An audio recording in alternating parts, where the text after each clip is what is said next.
অনেক দিন আগের হলেও আজকে ইচ্ছে হলো তোমাদের সবার সাথে মন্দারমণির স্টেটা শেয়ার করে নিতে।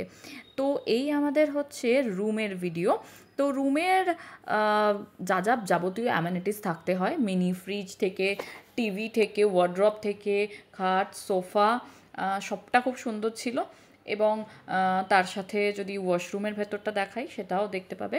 মানে যাবতীয় যা যা থাকা সবটাই ছিল, বেশ ভালো। তো আমাদের হোটেলটার নাম বলে ফেলি, হোটেলটা ছিল শের বেঙ্গল। ঠিক আছে।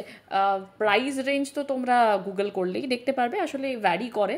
আর সুইমিং পুলও ভেতরে ছিল, খুব সুন্দর ছিল সবটা মিলিয়ে। এরকম একটা গেম জোন রয়েছে যেখানে ঢুকে যারা এরকম ধরনের গেম খেলতে ভালোবাসো, এনজয় করতে পারো। এখানে দোল খাওয়ার জায়গা রয়েছে, সব থেকে বড় কথা আমার মতন লোকেদের জন্য যারা গেম খেলতে পারে না। তো যাই হোক, এখানে ঢুকে খানিকটা ফটো টটো তুলে নিয়েছিলাম, খানিকটা দেখে নিয়েছিলাম যে কী কী গেম খেলা যেতে পারে। আসলে অনেকে থাকলে ভালো লাগে, শুধু দুজনে হয়তো সবসময় গেম খেলা হয়ে ওঠে না।